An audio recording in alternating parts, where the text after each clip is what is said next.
हमने टॉपिक नया स्टार्ट किया है, ठीक है, जिसका नाम क्या है बोलो? ग्रेविटेशन। ओके, कल ही स्टार्ट किया है गुरुत्वाकर्षण। 2 मिनट रिवाइज कर रहा हूं। क्या पढ़ा हमने? ग्रेविटेशन टॉपिक में हमने एक कंटेंट पढ़ा है जिसका नाम है यूनिवर्सल ग्रेविटेशनल लॉ, जो न्यूटन ने दिया है। बचपन से पढ़ा हमने F बराबर -G m1 m2 upon R square. Clear? और ये कैसे बना बोलो? जी क्या है, उसकी वैल्यू किसने बताई, क्या होती है, इससे कितने टाइप के क्वेश्चंस बनते हैं, वो कल हमने स्टडी किया था। ओके, नाउ सेकंड कंटेंट हम क्या पढ़ने जा रहे हैं बोलो? मैंने लिखा यहाँ पर गुरुत्वीय त्वरण। क्लियर? Gravitational acceleration. ठीक है, बोलो क्या लिख रहा हूं? बोलो ग्रेविटेशनल, बोलो मैंने कहा एसिलरेशन। क्लियर? जिसको हम किससे रिप्रेजेंट करते हैं?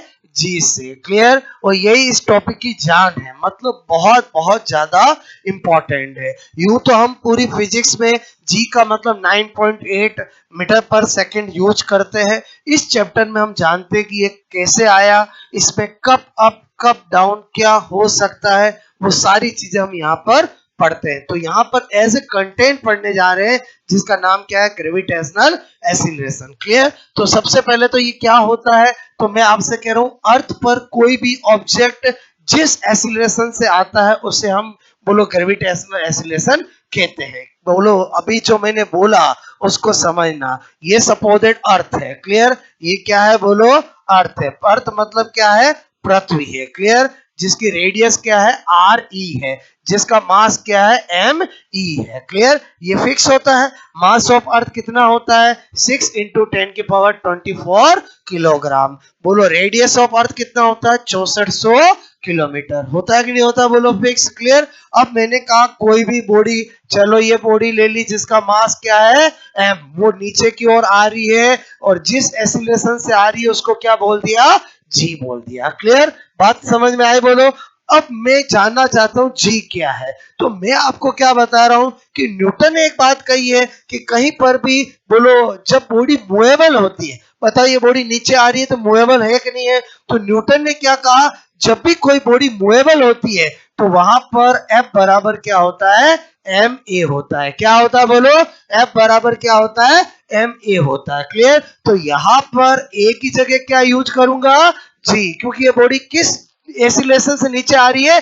जी से आ रही है। क्लियर? तो इसका मतलब हुआ बोलो F बराबर क्या कर दूंगा? M G. क्या कर दिया? M G. ओके, अब ये F क्या है? मैंने कहा ये मास, तो दो मास बीच में डिस्टेंस, ये h हाइट पर है, तो बताओ यहां पर कौन सा फोर्स लगेगा? Gravitational force. और ग्रेविटेशनल फोर्स क्या होता है? G M M upon R E plus H square. यही करूंगा बोलो, क्योंकि ये बॉडी, ये पृथ्वी का सेंटर ऑफ मास, बोलो बीच की डिस्टेंस ये आर ई है, ये एच है, तो पूरा क्या हो जाएगा बोलो? पूरा क्या हो जाएगा? Are E plus H.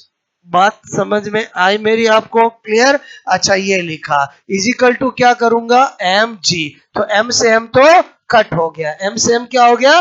Cut हो गया। तो हमने क्या देखा? जी इजिकल टू क्या आया? G M E R E plus H का स्क्वायर। क्लियर? ये आया। अब मैं क्या बोल रहा हूं यहां पर?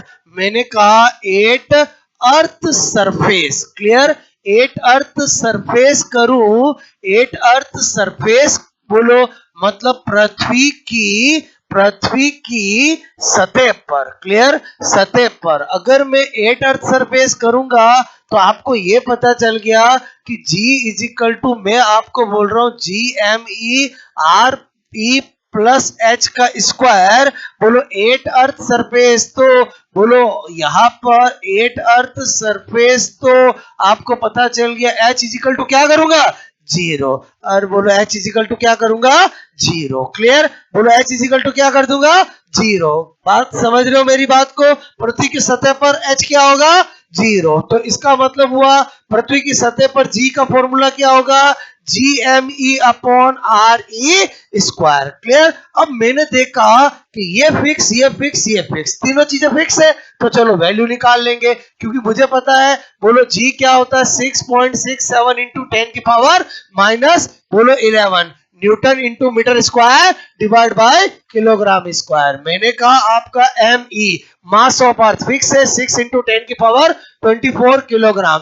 मैंने कहा रेडियस ऑफ अर्थ फिक्स है, बोलो 6400 किलोमीटर या 6400 इंटू 10 की पावर 3 मीटर। बोलो बात समझ में आई, क्लियर? तो मैंने कहा जब तीनों चीजें फिक्स है तो जब वैल्यू यहां पर रखूंगा, यहां पर रखा 6.6 इंटू 10 की पावर -11, यहां पर रखा 6 इंटू 10 की पावर 24 और यहां पर रखा 6400 इंटू 10 की पावर 3 का बोलो स्क्वायर। क्लियर? जब इसको सोल्व करते हैं तो एग्जैक्ट 9.8 मीटर पर सेकंड स्क्वायर आता है। क्लियर? जिसको न्यूमेरिकल में हम 10 यूज कर लेते हैं। तो यहां से हमें एक राज की बात पता चली कि एक्चुअली जी की वैल्यू 9.8 वो अर्थ सरफेस पे है। वो कहां पर है?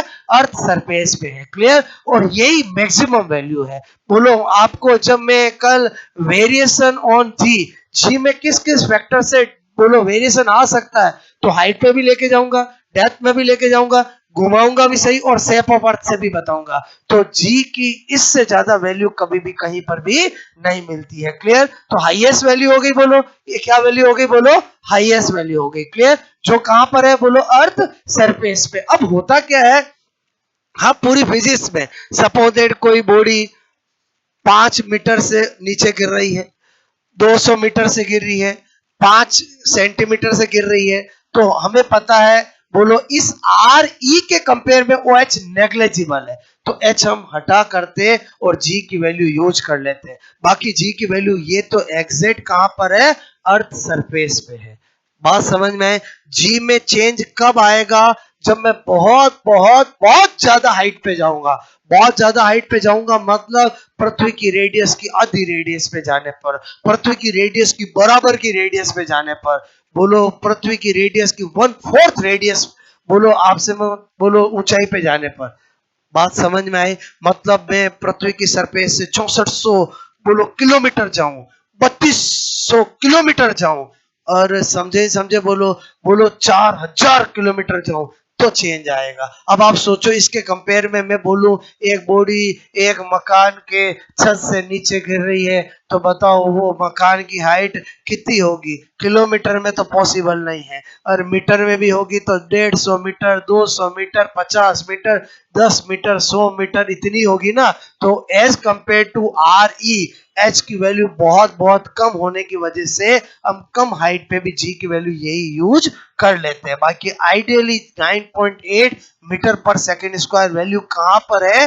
अर्थ की सरफेस पे है। बात समझ में आए? बोलो क्लियर? जो कि हाईएस्ट वैल्यू होती है। और यहां पर मैं लिखूं फॉर, मैंने कहा न्यूमेरिकल यूज, हम क्या कर लेते हैं?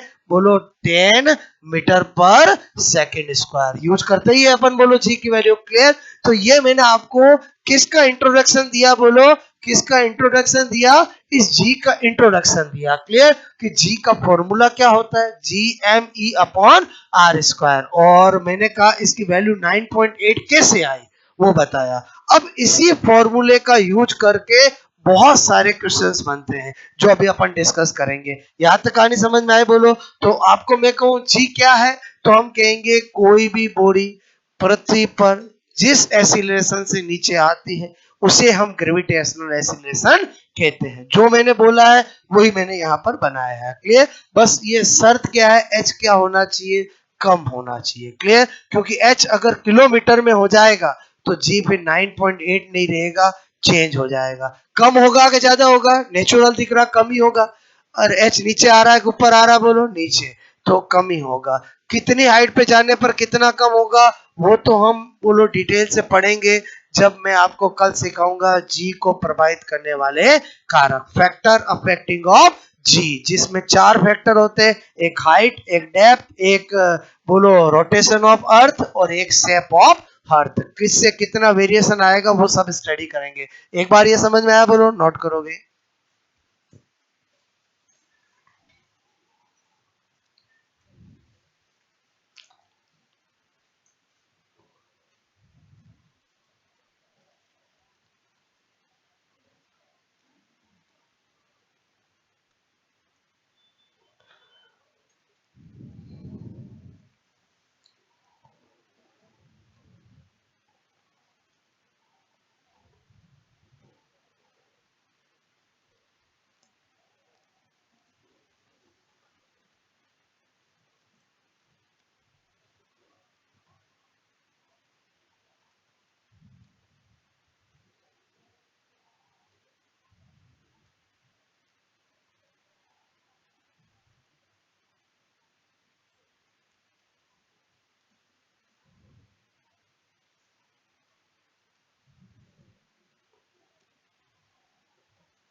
ओके, ये बात समझ में आई बोलो आपको?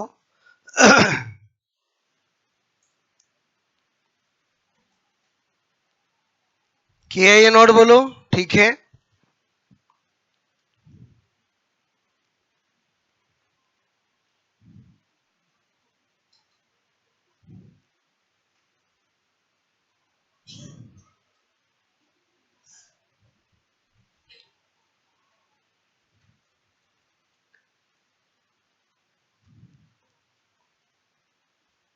ठीक है,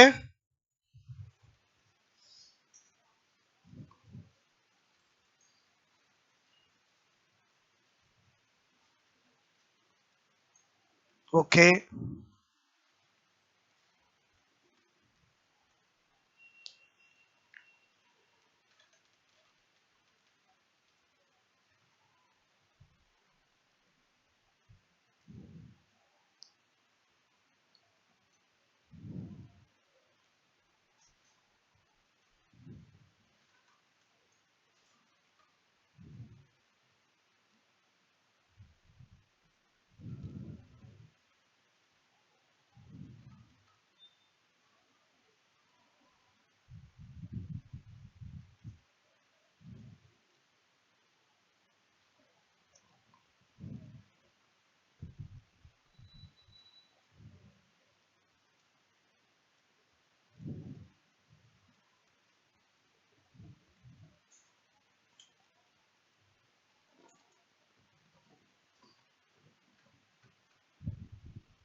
किया नोट बोलो।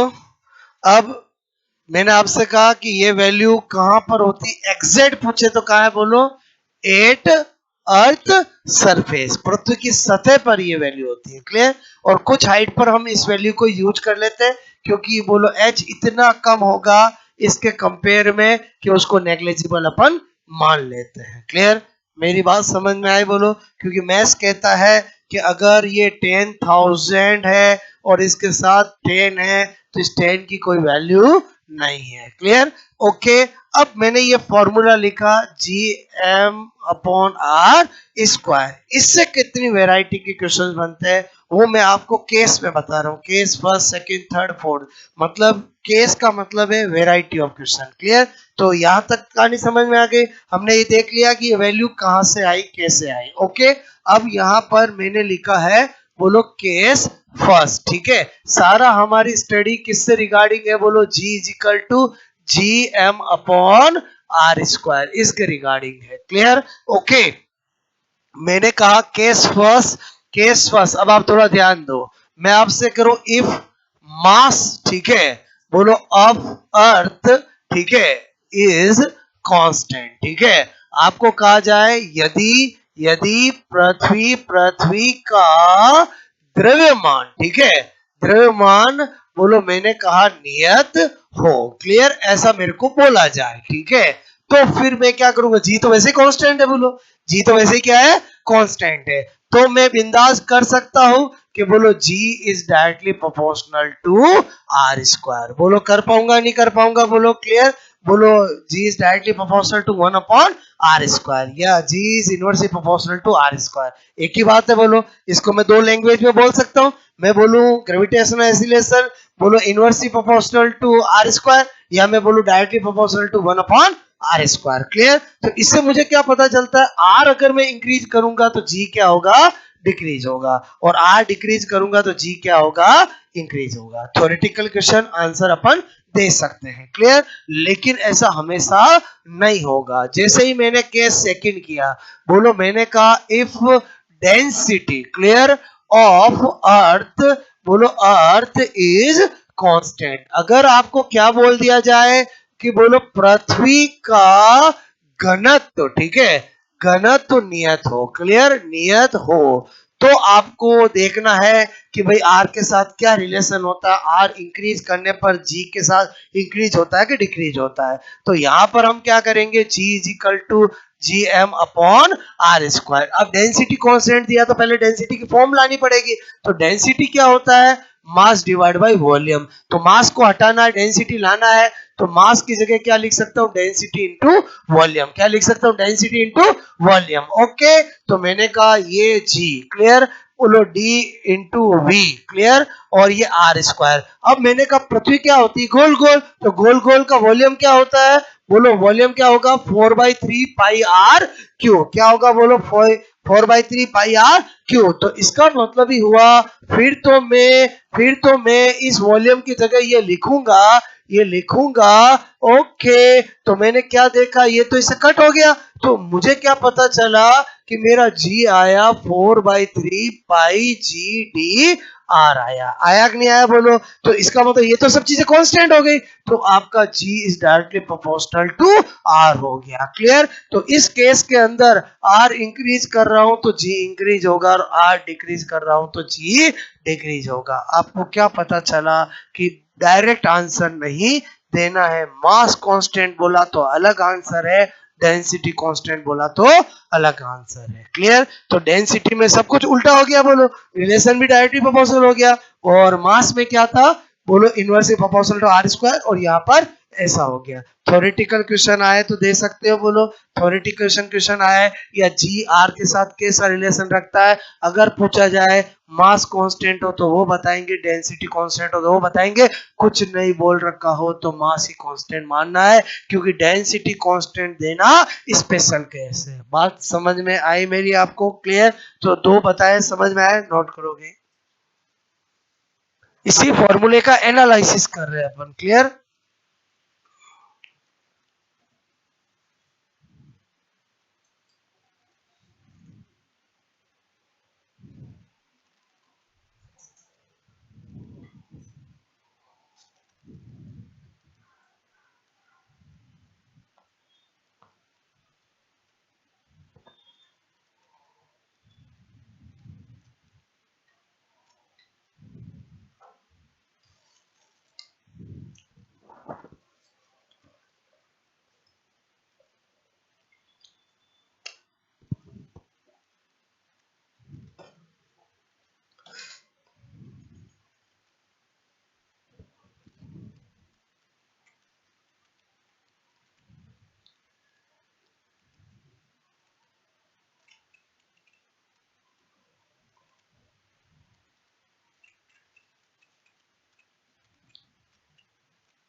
वही है, नोट बोलो। मतलब आप सोच रहे हो मैं ये क्यों सोच डेवलप करा रहा हूं, क्योंकि थ्योरेटिकल क्वेश्चन आता है या आपको रिलेशन भी पूछ लिया जाता है, तो क्या देखना कि कांस्टेंट क्या है। मास और डेंसिटी में बिल्कुल अपोजिट रिजल्ट मिलते हैं। ठीक है, तो ये नोट किया, बोलो आपने। ओके,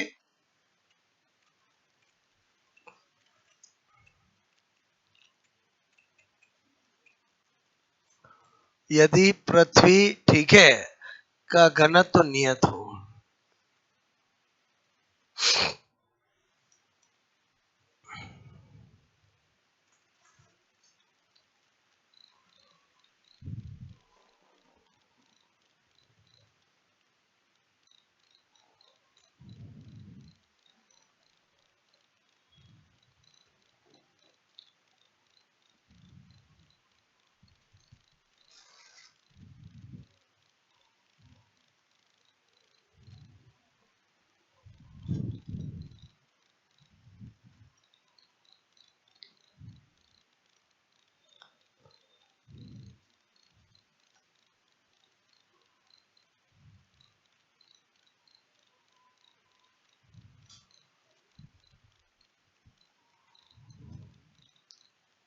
ओके,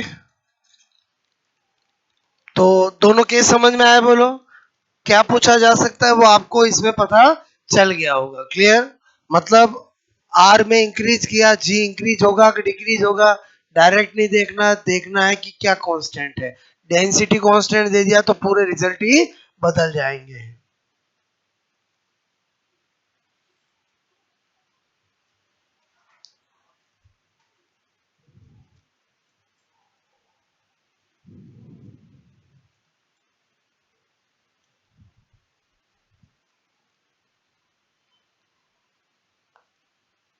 ओके, दो वैरायटी समझ में आए। Case 3,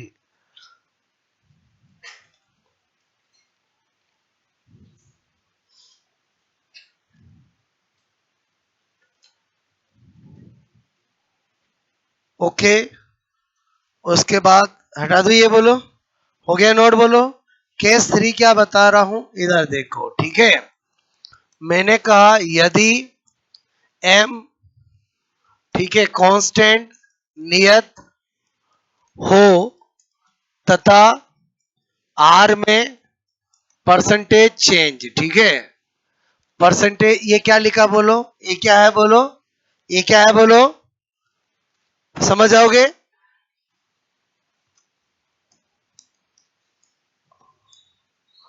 percentage change, clear. बोलो मैंने कहा प्रतिशतता में परिवर्तन, ठीक है। परिवर्तन बोलो दे रखा हो, क्लियर। बोलो ये केस बनाया मैंने, तो क्या करेंगे इधर ध्यान देना। जैसे ही मास कांस्टेंट बोल दिया, हमारे दिल दिमाग में यही आएगा कि बोलो m कांस्टेंट, तो g और r में रिलेशन क्या हुआ, ये हुआ। अब जब भी ये जो मैं लॉजिक बता रहा हूं वो सब जगह लगाया जा सकता है। जब भी आपको कोई फॉर्मूले के अंदर किसी एक फिजिकल क्वांटिटी के अंदर कुछ परसेंटेज चेंज दे रखा हो और दूसरे के अंदर पूछा जाए कि क्या होगा, तो चेंज में वो आपको 2% की कमी दे सकता है, 2% इंक्रीज दे सकता है, 3% की कमी दे सकता है, 3% इंक्रीज दे सकता है। क्लियर, तो हमेशा अगर अगर अगर अगर कमी दे तो नेगेटिव में लिखना है और वृद्धि दे तो पॉजिटिव में लिखना है। क्लियर, तो मैंने कहा यहां पर ये मिला। अब सबसे पहले तो मैं परसेंटेज की फॉर्म बनाना पड़ेगा। तो परसेंटेज की फॉर्म कैसे बनाते, सबसे पहले तो इनवर्सली प्रोपोर्शनल को डायरेक्टली प्रोपोर्शनल लगाना पड़ता है। तो बताओ मैं इसको ऐसे लिख सकता हूं, नहीं लिख सकता हूं, बोलो एक ही बात है कि नहीं है। ये और ये सेम है कि नहीं है कोई भी फॉर्मूले में किसी भी बोलो क्वांटिटी के अंदर परसेंटेज में चेंज दिया जाए और दूसरे में पूछे तो पहले आपको फॉर्मूला बनाना पड़ेगा। फॉर्मूला बनाने के लिए क्या करना पड़ेगा बोलो, जो मैं तरीका बता रहा हूं। इतना करने के बाद आप इधर करोगे डेल्टा जी अपॉन जी, क्लियर। तो आपका जो भी पावर होगा वो आगे आ जाएगा डेल्टा आर अपॉन आर। हाँ, अब इसका मतलब हो गया परसेंटेज चेंज इन जी, इसका मतलब हो गया percentage change of R. Clear, बात समझ में आई बोलो। इसका मतलब क्या हो गया बोलो, परसेंटेज बोलो चेंज इन आर। क्लियर, और इसका मतलब क्या हो गया बोलो, percentage change in G. Clear, okay, चलो क्वेश्चन करके देखते हैं। आपको मैंने कहा एक क्वेश्चन मैंने दिया, बोलो यदि यदि यदि बोलो अर्थ पृथ्वी पृथ्वी पृथ्वी, ठीक है, मैंने कहा अर्थ का मास, ठीक है, कांस्टेंट, मैंने कहा नियत, क्लियर, नियत हो तथा उसकी रेडियस, ठीक है, बोलो रेडियस, रेडियस में 2% की कमी, 2% की बोलो कमी कर दी जाए, कमी कमी कमी कमी कर दी जाए, ठीक है। बोलो रेडियस डिक्रीज 2%, बात समझ में, रेडियस डिक्रीज 2%। तो जी में परसेंटेज, बोलो जी में मैंने कहा प्रतिशत परिवर्तन, ठीक है। बोलो परसेंटेज चेंज, बोलो मैंने कहा आपको परसेंटेज बोलो चेंज चेंज होगा। अब आपको ऑप्शन कैसे मिलेंगे, पहला ऑप्शन मिलेगा 2% की वृद्धि, क्लियर, एक मिलेगा बोलो 2% की कमी, क्लियर, बोलो एक मिलेगा बोलो 4% की वृद्धि, क्लियर, और एक मिलेगा आपको 4% की कमी, ठीक है। बोलो ऑप्शन समझ गए, बोलो इंक्रीज 2%, लिखोगे समझ गए, बोलो डिक्रीज 2%, इंक्रीज 4%, बोलो डिक्रीज 4%। क्लियर। तो जैसे ही ये क्वेश्चन मिला, हमें कुछ नहीं पता है, हमें बस ये पता है G is equal to G M upon R square. Clear. आप तो बस यहीं से काम करना है। बोलो M कांस्टेंट बोल दिया, M कांस्टेंट बोल दिया, D कांस्टेंट बोलता तो क्या करते, समझ में आया? बोलो डेंसिटी कांस्टेंट बोलते तो पहले G और R में रिलेशन निकालना पड़ता, फिर आगे का काम करते। बात समझ में आई? बोलो मेरी। क्लियर। इसका मतलब जो मैंने केस 1 और 2 में सिखाया वो यहाँ भी काम आएगा। क्लियर। ओके, तो मैंने कहा G is inversely proportional to -2 लिख दूं? बोलो क्लियर। मतलब फटाक से मैं ये फॉर्मूला बनाऊंगा। बोलो बनाऊंगा। इसमें मुझे 5 सेकंड से ज्यादा टाइम नहीं लगेगा। अब मुझे गिवन क्या है? मुझे गिवन है डेल्टा आर अपॉन आर। बताओ कितना है? 2%। कमी की वृद्धि, कमी की वृद्धि, कमी। तो बताओ इसकी जगह कितना लिखूंगा? -2% लिखूंगा। अगर वर्दी बोलता तो क्या लिखता? +2% लिखता। क्लियर। चलो मैंने कहा रखता हूं डेल्टा जी अपॉन जी, पहले से माइनस बोलो 2 है और यहां पर -2 लिखा। बोलो माइनस माइनस क्या हो जाएगा? प्लस। और 2 और 2 मल्टीप्लाई होंगे तो 4%। बोलो 4% प्लस इंक्रीज को बता रहा है डिक्रीज को बता रहा है? इंक्रीज को बता रहा है। आंसर क्या होगा? बोलो आपका 4% की वृद्धि। आपको मैं क्या सिखाना चाह रहा था, समझ में आया? बोलो आपको, आपको जो गिवन इंफॉर्मेशन है वो पुटअप करना है। रिजल्ट आपको बताएगा कि इंक्रीज हुआ है कि डिक्रीज हुआ। अगर रिजल्ट आपका प्लस में आया तो इंक्रीज हुआ है, माइनस में आया तो डिक्रीज हुआ है।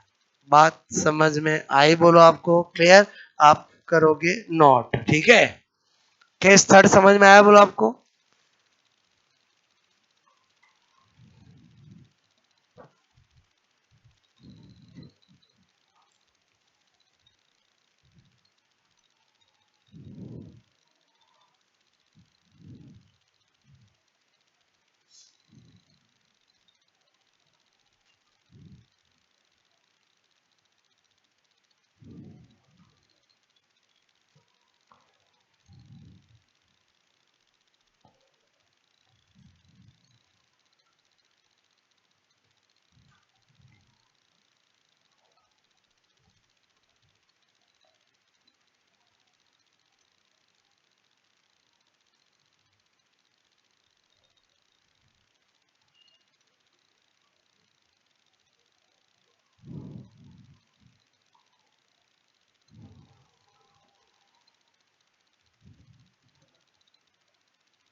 Okay.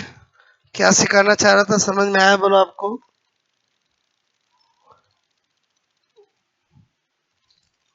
If mass of earth is constant and radius decrease 2 times, बोलो 2%, तो find out change in percentage of G. Clear.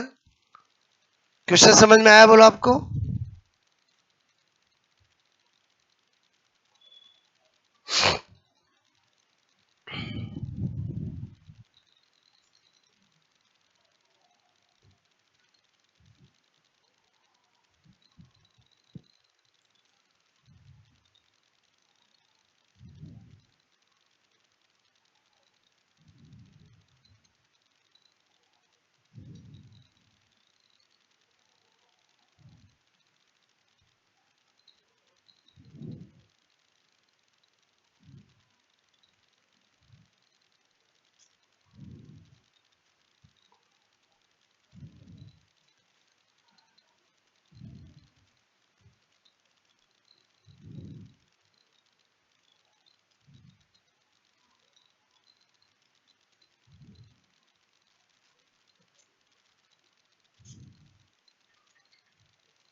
Okay, पहले बताओ ये क्वेश्चन समझ में आया? अगर मैं इस क्वेश्चन में 2% की इंक्रीज कर देता रेडियस तो हमारा आंसर बदल जाता, बोलो। फिर हमारा आंसर यहाँ नेगेटिव आता और हम 4% की कमी बता देते हैं। क्लियर? बात समझ में आई? Case number 4 clear. Case number 3 लिया था ये। केस नंबर 4 क्या कर रहा हूं मैं, बोलो आपको यहाँ पर मैंने कहा यदि बोलो आर कांस्टेंट, ठीक है, कांस्टेंट हो, ओके, तथा एम में बोलो परसेंटेज चेंज, बोलो चेंज दे रखा हो। क्लियर? कोई दिक्कत नहीं, कोई दिक्कत नहीं। हम जानते हैं जी इज इक्वल टू क्या होता है, G M upon R square. उसने बोल दिया आर कांस्टेंट, ओके, तो हमारा g is directly proportional to m हो गया। मुझे बनाना है formula delta g upon g is equal to delta m upon m। मुझे m में परसेंटेज दे दे, मैं g में वैसे ही बता सकता हूँ। m में अगर 2% की इंक्रीज करेगा तो g में 2% का इंक्रीज होगा, 2% का डिक्रीज करेंगे तो डिक्रीज होगा। ये जो मैंने बताया आपको समझ में आए मेरी बात? मतलब ये केवल मैंने इस फॉर्मूले का इंट्रोडक्शन बताया। क्लियर? कि एक्चुअली जी क्या होता है और इस G M upon R square से कैसे क्वेश्चन बन सकते हैं। हाँ, इसमें ऐसा न्यूमेरिकल तो बनेगा नहीं क्योंकि इसकी वैल्यू फिक्स होती है। क्लियर? तो अब इसमें और क्या बन सकता है, वो है फैक्टर्स अफेक्टिंग ऑफ जी। जी किन किन कारकों से चेंज होता है, वो कितने कारक है, 4। क्लियर? जिसको हम वेरिएशन ऑफ जी कहते हैं, जो अपने आप में इस चैप्टर की सबसे इंपॉर्टेंट चीज है जो हम कल पढ़ेंगे। क्लियर? आज तो क्या बताया, समझ में आया? बोलो जी क्या होता है, इसकी वैल्यू का क्या कैसे आई और इससे क्या तरह के क्वेश्चन बन सकते हैं। ओके।